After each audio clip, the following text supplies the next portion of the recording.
no evidence, but we have evidence. Some people, they captured them. یہ بات تو بالکل صحیح ہے. انہوں نے کیا کہا تھا وہ ابھی تک پروو نہیں ہو سکا ہے، اور ہمارے پاس میں بھی اس کے بارے میں کوئی اور آڈیو یا ویڈیو نہیں.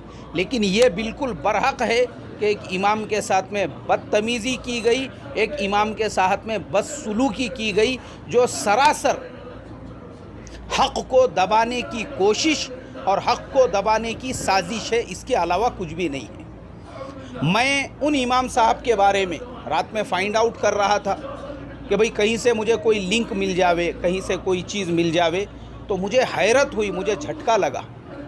مجھے اسی سلسلے میں الجزیرہ کی ویب سائٹ کے اوپر جب یہ پڑھنے کے لیے ملا کہ سعودی عربیہ کے اندر پچھلے چند مہینوں میں 30 سے زیادہ اماموں کو گرفتار کیا گیا. کیوں گرفتار کیا گیا؟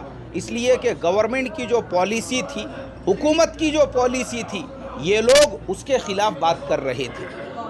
یہ لوگ امت کے اندر اویئرنیس پیدا کر رہے تھے سیریا کے بارے میں، فلسطین کے بارے میں، مظلوم مسلمان جہاں جہاں پر بھی مسلمانوں پہ ظلم ہو رہا ہے، یہ ان کی تائید میں آواز اٹھا رہے تھے. ایسے 30 ائمہ کو مساجد سے اٹھا کر جیل کی سلاخوں کے پیچھے ڈال دیا گیا. اچھا، کیوں جیلوں میں ڈالا گیا؟ ان اماموں کا قصور کیا تھا؟ ان خطیبوں کا قصور کیا تھا؟ بالکل میں آپ کو بتاؤں گا. میں میری ذمہ داری سمجھتا ہوں، اس لیے کہ ہمارے اصلاح معاشرہ کے جو ممبران ہیں اس میں اکثریت پڑھے لکھے کوالیفائڈ، ہائر کوالیفائڈ لوگوں کی ہے.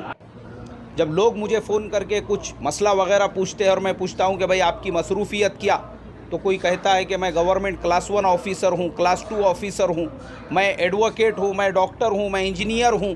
یہاں تک کہ بعض لوگ ایسے بھی ہے، اللہ ان کو جزائے خیر عطا فرمائے، جو پولیس ڈپارٹمنٹ کے اندر کام کرتے ہیں، لیکن اس کے باوجود وہ ہمارے سے جڑے ہوئے ہیں. اس لیے میری ذمہ داری بنتی ہے، لوگ ہمارے اوپر اعتماد کر کے ہمارے اسباق سنتے ہیں تو ہماری ذمہ داری بنتی ہے ان کو صحیح طریقے سے یہ تمام چیزیں بتائی جائیں. اصل میں محترم بزرگوں، ہمارے انڈیا اور سعودی عربیہ کا جو رولنگ سسٹم ہے اس کو ہمیں سمجھنا بہت ضروری ہے.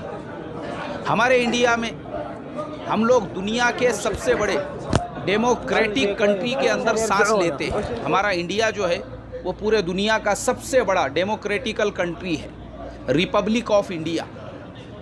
ہمارے یہاں پر ہمارا جو کانسٹیٹیوشن ہے، ہمارا جو سنویدھان ہے، اس نے ہم کو ہر طرح کا فریڈم دیا ہوا ہے. Freedom of religion, freedom of speech. اور ہمارا جو کانسٹیٹیوشن کا آرٹیکل نمبر 19, 20, 21, 22 اس کے اعتبار سے دیکھیں گے تو ہم کو فریڈم آف اسپیچ ہے. اب ہمارے انڈیا میں کیا ہوتا ہے، میرے جیسا ایک عام آدمی وہ ٹی وی چینل پہ آ کر اپنے پی ایم پہ تنقید کر سکتا ہے، اپنے سی ایم پہ تنقید کر سکتا ہے، اپنے کسی بھی بڑے سے بڑے لیڈر، بڑے سے بڑے منسٹر کی پالیسیز کے اگینسٹ میں وہ بات کر سکتا ہے کہ بھئی مجھے پی ایم کی یہ پالیسی پسند نہیں ہے، مجھے سی ایم کی وہ پالیسی پسند نہیں ہے. اور ہمارے یہاں پہ اس کے اوپر کوئی زور، کوئی جبر نہیں ہے. کیوں؟ کیونکہ ہمارے کانسٹیٹیوشن نے ہم کو یہ فنڈامنٹل رائٹس دیا ہوا ہے. اسی لیے ہمارے یہاں پہ ہم لوگ دھرنوں پہ بیٹھتے ہیں، ہم لوگ آندولن کرتے ہیں، ہم لوگ مورچے نکالتے ہیں. ہم کو الٹا پولیس کی اور گورنمنٹ کی سیکیورٹی ملتی ہے تاکہ ہم کو کسی قسم کی تکلیف نہ ہو. کیوں؟ اس لیے کہ یہ ہمارا کانسٹیٹیوشن ہے، ہمارے ملک کا قانون ہے یہ. اب اس کے کمپیریزن میں سعودی عربیہ کے اندر جو رولنگ سسٹم ہے، جو نظام حکومت ہے، مجھے اسے آپ کو سمجھانے کے لیے تاریخ کے اندر لے کر چلنا پڑے گا، تھوڑا سا ماضی کے اوراق کو پلٹنا پڑے گا. پورا عرب ریجن، جتنے بھی آج عرب ممالک ہے، گلف کنٹریز ہے، فرسٹ ورلڈ وار کے ٹائم پر یہ سارے کے سارے خلافت عثمانیہ کے تابع ہوا کرتے تھے. کون سی خلافت عثمانیہ؟ یہ وہ خلافت عثمانیہ تھی جو 1300 سال سے پورے آب و تاب کے ساتھ میں یہ سارے کے سارے خطوں کو، یہ سارے کے سارے ممالک کو سنبھالے ہوئے تھی. لیکن اپنے ہی جو کچھ لوگ تھے انہوں نے غیروں کے ساتھ میں ہاتھ ملایا. اب یہ آل سعود، انہوں نے امریکہ، برٹین کے ساتھ میں ہاتھ ملایا اور کہا کہ دیکھو یہ جو خلافت عثمانیہ ہے ان سے ہم کو الگ کر دو. یہ جو جزیرۃ العرب ہے، اس زمانے میں یہ سعودی وعودی کچھ نام نہیں تھا، یہ پورے خطے کو جزیرۃ العرب کہا جاتا تھا. یہ ہمارا عرب کا خطہ ہم کو الگ کر کے دے دو، اس کی قیمت میں آپ کو جو چاہیے ہم دینے کے لیے تیار ہیں. بغاوت کا سلسلہ شروع ہو گیا، اور بغاوت کا سلسلہ شروع ہونے کے بعد محترم بزرگوں، جو خلافت عثمانیہ پورے آب و تاب کے ساتھ 1300 سال سے حکومت کر رہی تھی، مسلمانوں سے اس خلافت کا خاتمہ ہو گیا 1932 کے اندر. علامہ اقبال رحمۃ اللہ علیہ نے پورے درد کے ساتھ میں کہا کہ چاک کر دی ترک نادان خلافت کی قبا، سادگی اپنوں کی دیکھ اوروں کی عیاری بھی دیکھ. اب جب یہ پورا کیا پورا خلافت عثمانیہ کا شیرازہ تھا یہ بکھر گیا، تو یہ جزیرۃ العرب پر انہوں نے قبضہ کر کے اس کو سعودی، یعنی جس نے اس ملک کی بنیاد رکھی اس کے نام پہ ملک کو نام دے دیا. جزیرۃ العرب کا نام بدل دیا اور اس کو نام شاہ سعود کے نام پر، پورے ملک کا نام سعودی عربی کر دیا. اسی لیے آج اسے کنگڈم آف سعودی عربیہ کہا جاتا ہے. کنگڈم یعنی شاہ سعود کی حکومت، اس کے بعد اس کے بیٹے کی حکومت، اس کے بعد اس کے بیٹے کی حکومت، اس کے بعد اس کے بیٹے کی حکومت، یہ سلسلہ وہاں پہ قائم ہو گیا. اب شاہ سعود کی جو حکومت ہے اس کو مضبوط کرنے کے لیے لاشوں کے ڈھیر لگ گئے، لاشوں کے ڈھیر، یہاں تک کہ اللہ کے پیارے نبی صلی اللہ علیہ وسلم کی آل اور اہل بیت، ان کے جو گھرانے مدینہ منورہ کے اندر اور مکہ مکرمہ میں تھے، ان کو نیست و نابود کر دیا گیا اور اہل بیت کو سعودی چھوڑنے پہ مجبور کیا گیا. یہاں تک کہ بہت ساروں کا قتل عام کر دیا گیا، کیونکہ لوگوں کے دلوں میں اللہ کے نبی صلی اللہ علیہ وسلم کے اہل بیت کی ہمدردی، ان سے محبت، قلبی لگاؤ تھا. انہوں نے کہا کہ یہ اہل بیت اگر ہمارے ملک کے اندر رہیں گے تو ان کی وجہ سے ہو سکتا ہے بغاوت نہ بلند ہو جاوے اور پھر یہ لوگ کہیں پر خلافت کے اور حکومت کے دعوے دار نہ بن جائے، اس سے پہلے ان کو ہی اس ملک سے نکال دیا جائے. محترم بزرگوں، یہاں تک کہ اللہ کے نبی صلی اللہ علیہ وسلم کے اہل بیت کو نکالنے کے بعد اللہ کے نبی صلی اللہ علیہ وسلم کے اہل بیت کے جو مزارات بھی مدینہ منورہ میں تھے اور مکہ مکرمہ میں تھے، ان کو نیست و نابود کر دیا گیا، یہاں تک کہ ان کے قبروں پہ بلڈوزر چلا دیے گئے. آج آپ دیکھو جا کر مدینہ منورہ کے اندر، مکہ مکرمہ میں کیا حال ہے. اللہ کے نبی صلی اللہ علیہ وسلم کے اہل بیت کی قبروں پہ جو بلڈوزر چلا دیے گئے تھے، آج جنت البقیع کے اندر ہزاروں صحابہ اکرام آرام فرما رہے ہیں.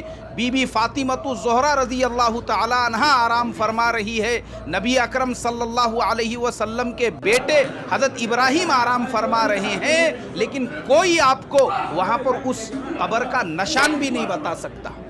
اور صرف یہیں پر بس نہیں، اللہ کے نبی صلی اللہ علیہ وسلم کے مقام اور مرتبے کو نیچے گرانے کے لیے مسجد نبوی صلی اللہ علیہ وسلم، یہاں تک کہ نبی اکرم صلی اللہ علیہ وسلم کے روضے سے صرف 30 سے 40 فٹ کے فاصلے پر انہوں نے بڑے بڑے بیت الخلا اور طہارت خانے بنا دیے.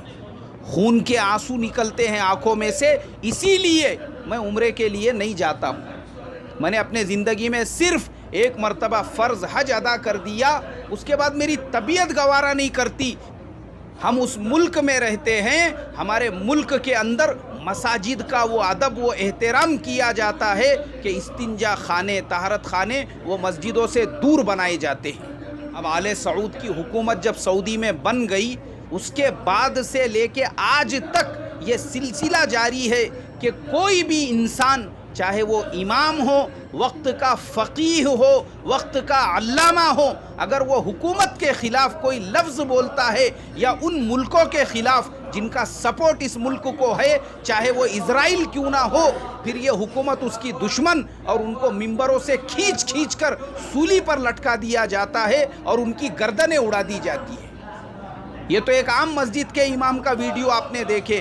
میں آپ کو بتاتا ہوں اس سے بھی برا سلوک مسجد نبوی صلی اللہ علیہ وسلم کے امام کے ساتھ میں بھی کیا گیا اور ان کا سر قلم کر دیا گیا تھا. اس لیے کہ ان کو حکومت کرنا ہے. اب یہ گورنمنٹ وہاں پہ سینما ہال بنانا چاہتی ہے, یہ گورنمنٹ وہاں پہ جوئے خانے بنانا چاہتی ہے, یہ گورنمنٹ وہاں پہ ہر طرح کی فحاشی کو عام کرنا چاہتی ہے. اس لیے وہاں کے علماء, وہاں کے فقہا, وہاں کے ائمہ کے درمیان ایک بے چینی ہے, اور وہ اگر جمعہ میں اس تعلق سے کچھ بولتے ہیں اس کا مطلب یہ ہے کہ حکومت کے خلاف بغاوت, اور بغاوت کی سزا موت. ہاں, یہ اسلام, یہ ایمان, ان کو اس سے کچھ لینا دینا نہیں ہے. ان کو اگر مطلب اور غرض ہے صرف اور صرف اپنی حکومت سے.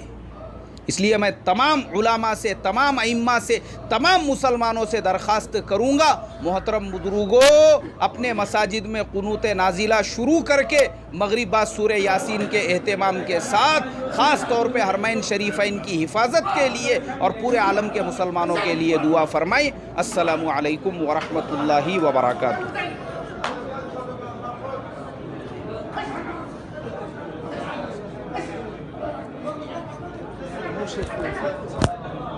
شيء كويس عشان يردعونه.